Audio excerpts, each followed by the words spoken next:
السلام عليكم ورحمة الله وبركاته. الحمد لله رب العالمين والصلاة والسلام على أشرف الأنبياء والمرسلين وعلى آله وصحبه أجمعين ثم أما بعد. إذ جعل الذين كفروا في قلوبهم الحمية حمية الجاهلية رب اشرح لي صدري ويسر لي أمري واحلل عقدة من لساني يفقه قولي آمين يا رب العالمين. Today I want to talk to you about this word, a very common word in Islamic conversations, al-jahiliyyah. Al-jahiliyyah comes from the word jahl. Jahl is two things. It's the opposite of two things in Arabic. It could be considered the opposite of al-ilm, and it could be the opposite of al-aql. What that means is jahl could mean ignorance, and it could also mean mindlessness. Now let's first understand what those two things are. Jahiltu shay'a could mean I had no idea about something. I had no knowledge of it. So you being jahil could not necessarily be a bad thing in that context. Just إِذَا لَمْ تَعْرِفْهُ فَجَهِلْتَهُ. You just didn't know it. Okay? So that's one meaning. But the other meaning is far worse. And the other meaning is someone who thinks is a aqil, and someone who makes a decision without thinking is a jahil. A jahil is not just someone who doesn't know, but also someone who doesn't think. This leads me to just comment just briefly about the difference between thinking and knowing. And these seem like abstract things, but they're pretty important to understand. The Quran, for example, complains about, I mentioned this to you in passing before, it complains about people who don't think, not necessarily about people who don't know. And as a matter of fact, the Quran talks about people who know things very well and do the wrong thing, right? So knowledge and knowledge and thinking are actually some things that are not necessarily dependent on each other. They have a relationship, but not a very necessary one. You can have someone who does not have a lot of knowledge, but is very clear in their thinking. You can have someone who has a lot of knowledge, but they're still not clear in their thinking. I'm reminded of the old expression of Arabic of the Bedouin, the desert traveler. One time this guy who had spent time in Greece among the philosophers, he came into the Arab lands and he saw a Bedouin traveler. So this guy is like philosopher and abstract thinker, and that guy is a camel jockey, And they're having a conversation. He says, how do you know there's a God? How do you know that, there's another life and all this other stuff? But basically, how can you believe there's a God? And the camel traveler, the Bedouin, he just looked at some camel droppings. There was some, poo. And it says, تَرَكَ الْبِعْرَ الْبَعِيرَ, and walked away. He says, the camel left some poo and walked away. That was his answer. You know why that was his answer? The fact that I see these droppings means there must have been a camel. The fact that I see this world around me, there has to be a creator. Simple. I'm walking away now. Like he didn't have to have some complex philosophical response and discuss abstracts. He had a very clear way of thinking. You see? So sometimes knowledge and thinking are not mutually, they don't go hand in hand sometimes. Another easy example for you to understand is there are people who are PhDs and very intellectual and they read all the time, but when you have a simple conversation with them, you get confused. And as a matter of fact, a lot of times, even if you ask them, what did you just say? They can't even tell you. Well, this overdose of knowledge and you lose clarity in thinking. Now, the opposite of that, of course, is al-jahiliyyah, the ilm and aql, and the opposite is jahiliyyah. So a jahil is someone who doesn't know, and also someone on top of that who doesn't think. I mean, at least if you didn't know, at least you should be capable of what? Thinking. Like every human being is not knowledgeable, but every human being is capable of thinking. The worst of it all is al-jahil, someone who speaks without knowledge, acts without knowledge, and on top of that, without even thinking. Without thinking. It's okay to not know something but be concerned. Look, I shouldn't say something about this because I just don't know. There are consequences for speaking out of ignorance. Now, this jahiliyyah, this term is used, of course, by the Quran and then by the Muslims after that as the term to describe the era before the Prophet ﷺ came. So the Jahiliyyah period. You've heard this before? The era of Jahiliyyah, Asr al-Jahiliyyah. What does that mean? It means before the age of revelation. Because revelation did two things. It destroyed Jahiliyyah from both fronts. It brought knowledge, which ends Jahiliyyah. It brought clear thinking, which ends Jahiliyyah. So before this revelation, there may have been knowledge but not clear thinking. Or there may have been people with thinking, clear thinking, but they didn't have the right knowledge. And it ended all forms of Jahiliyyah by coming and ending that problem. Now what I want to highlight quickly is 4 kinds of Jahiliyyah the Quran talks about. The Quran makes mention to 4 kinds of Jahiliyyah. Interestingly, now that you're students of Arabic, I can tell you this. Jahiliyyah in the Quran is always a mudaf ilayh. It's 4 times it's a mudaf ilayh. It's hukmul jahiliyyah, dhannul jahiliyyah, tabarruj al jahiliyyah, hamiyat al jahiliyyah. All 4 are mudaf ilayh. So let me tell you the first one. Hukmul jahiliyyah means the rule of al jahiliyyah. The governance of al jahiliyyah. The first thing Allah criticizes is afa hukmul jahiliyyati yabghun. Are they looking to pass verdicts and decisions? Are they looking for wisdom of jahiliyyah? In other words, when you don't have restraint on yourself, and that's the other thing I should have mentioned. Aql in Arabic is not just thinking. Aql is also self-control. Aql also means self-control. Tying yourself up, holding yourself back. Jahiliyyah actually then means a lack of self-control. You know, this helps you understand what Musa alayhi salam said when Banu Israel were talking about what color cow, you know. And he said, A'udhu billahi an akuna min al-jahilin. I seek Allah's refuge, I might become from the Jahilin. He's not worried that he might become one of those idiots who are asking stupid questions. He's not worried about that. He's worried about losing control. Because when he lost control some time ago in his life, he threw a punch. So when you lose control, you also become Jahil. And when you maintain control, you become what? Aqil. Allah criticizes hukmul jahiliyyah, entire governance, decisions made based on a lack of control, whim. Just an emotion came and you acted. You acted out of jahl. This is why people who say whatever comes out of their mouth, they have no restraint. They just, whatever comes out of their mouth, they say.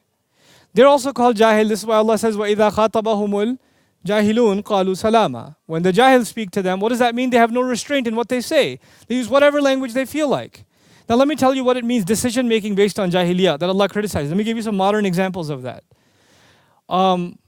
You have, for example, stock markets and experts on stock markets who say, I have a feeling that oil prices are going to go down because of this. What does he have? A feeling. And because of his feeling, entire stocks and companies and exchanges are going to shift billions of dollars. People are going to shift. People that are in the stock exchange, people that are in the investment life, you know how much, if there's an expert who just has a what? A feeling. My gut tells me entire markets move. You can crash entire markets if you just go on a feeling. You could, and it's been done before. It's been done before. And that feeling, who does it impact? That one decision. You could just say, oh, just the stock market brokers, and they're just sitting in some firm somewhere, pressing buttons of trade and buy and sell. It doesn't affect anyone. It affects things like oil prices. When oil prices are affected, grocery prices are affected, delivery prices are affected, construction costs are affected. Somebody was able to purchase a home, they're not able to purchase a home anymore. Somebody was looking for rent, now the credit market is crunched, nobody's giving you a place for rent anymore. Millions of lives have been affected by some guy's what? Feeling. This is an example of hukmul jahiliyyah. Is that what they're pursuing? That's what they're pursuing? Just make big decisions based on a whim? Based on nothing but whim? Subhanallah. What kind of damage you can do in society? Then of course you have in the world in what's happening in the United States. This is the scariest thing. You know, now counselors are being told that if a young person comes to you and says, I think I'm homosexual, you're not supposed to tell them there may be something wrong with that. You're not allowed. You can lose your counseling license. So if you want to be a psychiatrist, a therapist, etc., you have to say you're entitled to your feelings. If you're having that feeling, that must be a good thing. You should live by those feelings. And that's the only way you'll ever get happiness, is you do whatever you feel. Because of course, our constitution and our way of thinking is life, liberty, and the pursuit of what? The pursuit of happiness. You should be able to do what you want. I would argue, really? You should be able to do what you want? And people have feelings all the time. I feel like slapping people all the time. You know? How many crazy thoughts go through a teenage boy's mind? How many feelings go through his mind? You're saying he has a right to act on all of his feelings? There are no restraints? Isn't that the most insane worldview? You should be able to do whatever you feel like? If everybody started doing that, what would we be left with? We'd be left with utter chaos. The entire idea of aql is what? Restraint. There are some things you have to hold back. You might have a feeling, but it's not a good idea to act on it. It's not good for you and it's not good for someone else. There has to be some restraint. That's the idea of hukmul jahiliyyah. The rule, decision making, a thought process that is based on no restraints. Just feeling. And by the way, that is the kind of thinking that has been glorified in our day and age. Like the most advanced kind of thinking is hukmul jahiliyyah. What the Quran calls hukmul jahiliyyah. Subhanallah. And why is it that? You know why that is? It's so beautiful. The reason they say hukmul jahiliyyah, do whatever you feel like, is so powerful because we cherish the idea of freedom. Because when you do whatever you feel like, that means you're truly what? Free. Look at how Allah comments in one ayah on this idea. أَفَحُكْمُ الْجَاهِلِيَّةِ يَبْغُونَ وَلَهُ أَسْلَمَ مَنْ فِي السَّمَاوَاتِ وَالْأَرْضِ. Done. Are they seeking the governance, the rule, the decision making of Jahiliyyah, while Allah, to Him, everyone and everything submits? The idea of submission is the exact opposite idea of freedom. If you've submitted to someone, that means you're not free. If you're completely not under any submission, of any pressure, of any kind, that means you're free. Allah says, did they forget that they're in submission in their very existence? They seek hukmul jahiliyyah. If Allah were to give them freedom, do whatever you want, exist, then Allah doesn't have to take care of them. You and I are dependent on the rain that Allah sends, on the air that Allah sends. Our bodies are submitted to the nature Allah made of them. Our bones are bent the way Allah wanted them to bend. The joints work the way Allah wants. Our entire bodies are in submission to Allah. You want to be free? If Allah lets this creation go, it doesn't stand a chance. It doesn't exist on its own, subhanAllah. So that's the first kind of jahiliyyah. I'll go quickly now. Dhannul jahiliyyah. Dhannul jahiliyyah. وَتَظُنُّونَ بِاللَّهِ ظَنَّ الْجَاهِلِيَّةِ غَيْرَ الْحَقِّ in Surah Al-Imran. When things get bad for weak believers, this is the second category. When things get bad for weak believers and they think that holding on to Islam will ruin their life. Islam is the thing that is ruining their life. It's making things difficult for them. If they didn't have Islam, things would have been so much easier. There were munafiqun and some who weren't even munafiq. They were weak in Iman in the battle of Uhud. When things got really bad in the battle of Uhud, dhannul jahiliyyah came in their minds. We've been destroyed. We should have stayed home. This Islam thing has destroyed us. It's ruined us. In other words, dhannul jahiliyyah, Allah describes when somebody makes sacrifices for the sake of Allah and they look back and say, I shouldn't have made those sacrifices. I should have done other things with my life instead of making these decisions for Allah. I missed out. The people who didn't make the same sacrifices, look at them. They have a better career now. They have a better business now. They have a better this or that or the other now. And I was left behind in dunya. Well, you know what? When you make a decision, a sacrifice for the sake of Allah, like I'll tell you a real example. I met somebody not too long ago in another country who ran a business, and a very successful business. He had a restaurant business. All of his restaurants had liquor. All of them had a liquor. And of course, is Muslim, but he's selling it. He says, he used to tell himself, well, most of my customers are non-Muslim anyway, so it doesn't matter. You find some way of justifying it to yourself. So, one day out of the blue, Allah puts something in his heart, something happens in Ramadan, and he says, I want to get rid of everything. I want to start everything new, and I want to start it totally halal. By the way, a totally halal restaurant will not do nearly as well as a semi-haram restaurant. Okay? Semi-haram is good money. It's good money. Your customers are way more. And the Muslims don't seem to mind either. So you just broadened your base, you know? But he says, I'm going to go strictly. The family's against him. Partners are against him. You know? Everybody around him is saying, what are you doing? The only one left that's telling him he's doing the right thing is himself. And he sells all the businesses, puts all the money in like a good thing, and starts new and not even making 1/10 of what he used to make before, you know? And he says to himself, did I really make the right decision? Man, I had to sell the car. We can't even afford that house anymore. All those luxuries are gone. Now I'm living like this. Kids aren't happy. Wife isn't happy. She says, why can't we move back to the old neighborhood? Why can't we just, take out a loan or something else? I made my life so hard. When those thoughts start creeping in your mind, that's a decision you made clearly for Allah was a bad idea. That basically is what? Dhannul Jahiliyyah. Is Dhannul Jahiliyyah. You're not thinking clearly. You don't know what you're saying. That's Jahiliyyah. The third kind of Jahiliyyah is actually directed at women. It's Tabarruj al-Jahiliyyah. It's beautifying yourself, the beautification of Jahiliyyah. Don't decorate yourself. Don't dress yourself up, dressing up of al-Jahiliyyah. Now let's go back to the meaning of al-Jahiliyyah. Not knowing and not thinking, yeah? You don't know the impact of the way you're dressed on yourself, and you don't know the impact of the way you're dressed on other people. A young girl who's 10 years old has an older sister. The older sister decides that she wants to get a belly ring and show it off. She wears these t-shirts that expose her stomach. She wears tight jeans or whatever she wears, and she's going out, Muslim girl.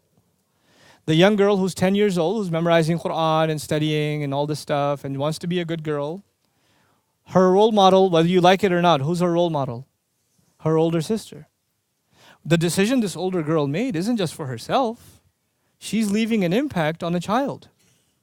She's making an impact on a child, Forget about, the men will look at her and all this. Forget all that stuff.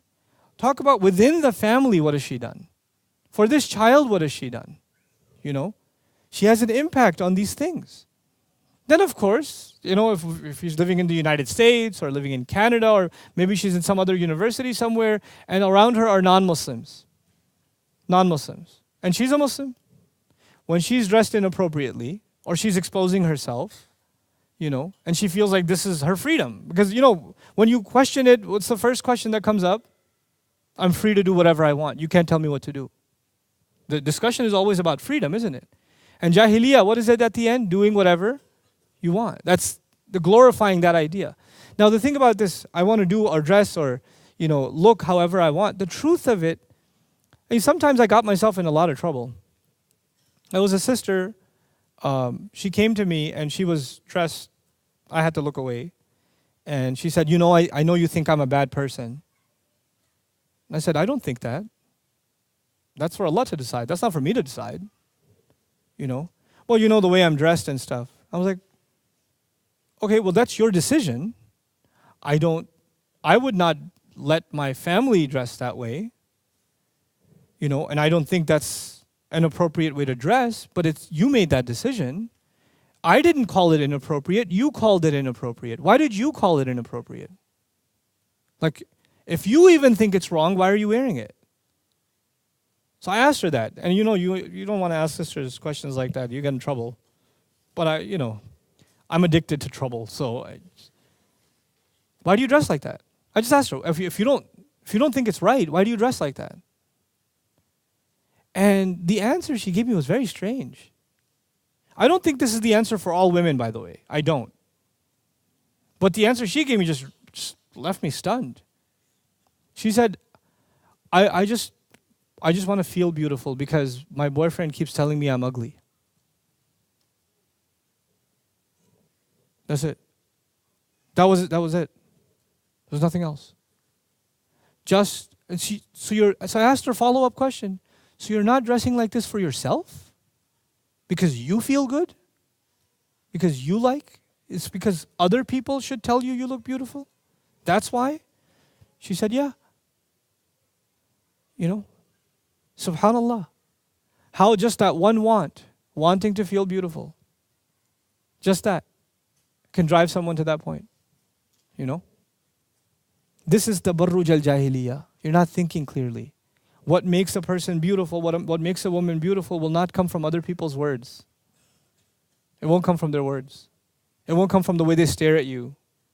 You know, there are women who dress like that and they get whistled at, commented at, they get hit on, and they still feel ugly. You ask them, what do you think you look beautiful? No, I think I'm pretty ugly.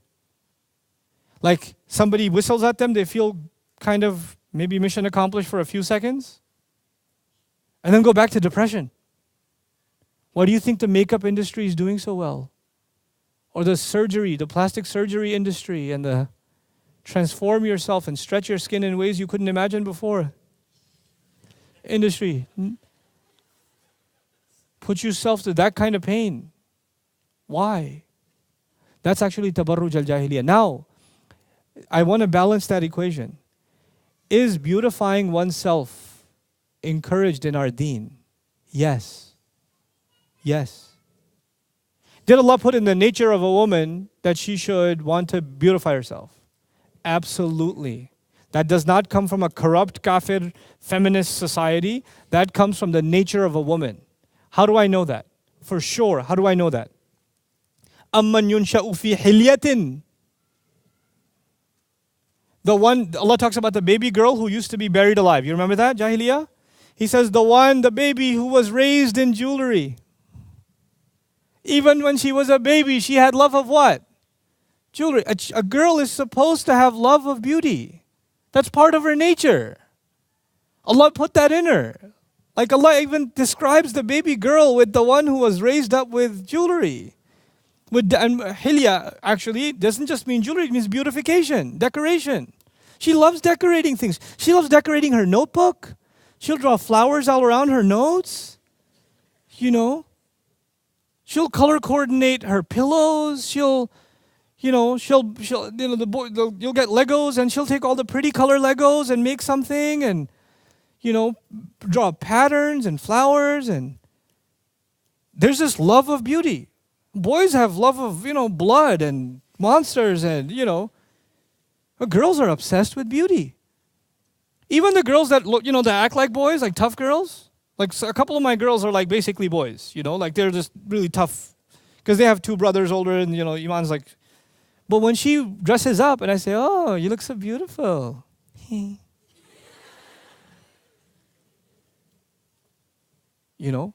But then, and that beauty is supposed to be acknowledged by who? It's supposed to be acknowledged by the father. It's supposed to be acknowledged by the husband. They're supposed to acknowledge the beauty of their daughters and their wives.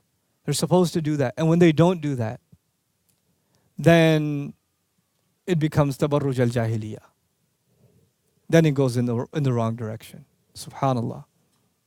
Just for the husband to not compliment the beauty of his wife is encouraging her to do tabarruj al-jahiliyyah. You know that? Just that much. Is encouraging her, well, I don't get his attention. I must be ugly. But by nature, a woman does not want to be or feel ugly. That nature will find some unnatural course to fulfill itself. It's supposed to be fulfilled by the husband. It's supposed to be fulfilled by the family. Then don't go yelling at women that are dressing up or wearing makeup or this or that, or they wear hijab, but look at how the rest of them is dressed and what they do. Wait, hold on. There's something deeper going on here that we haven't addressed. And we have to especially do this for our younger girls. Give them the right kind of self-esteem, so they don't look for that attention anywhere else, because tabarruj al-jahiliyyah is huge now. In America, we're really happy we came here, by the way, because we bought a lot of clothes for the girls. Because when you go to America and buy clothes at Target or some other store, and the girls section, the shirts are getting shorter and shorter. We literally have to go to the boys section to find something they can wear. It's ridiculous. They're making younger and younger kids dress provocatively. Because this tabarruj al-jahiliyyah is spreading. This beautification of jahiliyyah, of decoration of jahiliyyah is spreading. By the way, tabarruj comes from burj. Burj, which is tower. And tower is something that's prominent, it sticks out. Tabarruj is not just beauty, it's not jamal like tajammul. Tajammul would be beautification, tazayyun would be beautification, zina is also beauty. What does tabarruj highlight? Tabarruj highlights when beautification is done in order to get attention. Because a tower gets your what? It's prominent, it gets your attention. Tabarruj al-jahiliyyah is you're only decorating yourself in order to garner attention. That's when you're doing, that's literally tabarruj al-jahiliyyah, subhanallah. So that's the third one. So I did hukmul jahiliyyah, dhannul jahiliyyah, and tabarruj al-jahiliyyah. And then the fourth and the last one is actually hamiyat al-jahiliyyah. Hamiyat al-jahiliyyah. Hamiyat al-jahiliyyah is basically strong emotions, anger, excitement, that is based on jahiliyyah. When you feel strongly about something, but the thing you feel strongly about is not worthy of you feeling strongly about it. Let me give you an example. People can get into fights about Chelsea versus, Barcelona. Fine. I don't even know. They can get into fights about it. They're ready to kill. They're mob breakouts. Cars are being burnt because they lost a match. People are so aggravated emotionally. Why? That's called hamiyatul jahiliyyah. Excited emotions that are rooted in nothing. Hamiyatul jahiliyyah nowadays is also racism. I commented before about the attitudes towards immigrants, for example, in many countries. These people, look at what they've done. You sit home and drink beer all day and yell at these people who go to work. But they don't deserve and you deserve. This is hamiyatul jahiliyyah. It takes many forms. But in any kind of emotional attachment that you have, that is not based on reality. By the way, Muslims are capable of hamiyatul jahiliyyah too. For Islam. It's crazy, and that sounds crazy. You could have hamiyatul jahiliyyah, you could have excited emotions for the sake of Islam, and it's still ignorant. It's still ignorant. We love our Prophet ﷺ. When our Prophet ﷺ is insulted, it makes us angry. Absolutely it does. But when that anger makes us act in a way that has no restraint, and our entire religion is restraint, and that anger makes us act that is completely devoid of the actual knowledge of how you should act, you just want to act, that's called hamiyatul jahiliyyah. That's a quality of disbelievers. You have to have control over your emotions. So hukmul jahiliyyah, the decision making based on ignorance. Decision making based on no restraints. Then there's dhannul jahiliyyah, assumptions made about whether or not your sacrifices were worth something. Then tabarruj al-jahiliyyah, beautification done for just absolutely ignorant reasons, no good reasons. And then finally, hamiyatul jahiliyyah, loyalties, emotions, aggravated emotions for things that don't deserve it. Subhanallah. Hamiyya is a good thing, hamiyatul jahiliyyah is a bad thing. Dhann is a good thing, dhannul jahiliyyah is a bad thing. Hukm is a good thing, hukmul jahiliyyah is a bad thing. Tabarruj is actually a good thing. Tabarruj al-jahiliyyah is a bad thing. May Allah Azza wa Jal not make us people of al-jahiliyyah and give us a better understanding of His book. Barakallahu li wa lakum. Assalamu alaikum wa rahmatullahi wa barakatuh. Thanks for watching, guys. I hope you benefited. I'd like to encourage you to actually embark on a comprehensive journey into the Quran. I've done a video translation and explanation of the entire Quran. It's called Quran Cover to Cover. I'd like you to check it on Bayyinah TV. Just do a little bit of it every day, and before you know it, you'll have gone through the entire Quran in translation with me. Hope you can take part. Assalamu alaikum wa rahmatullah.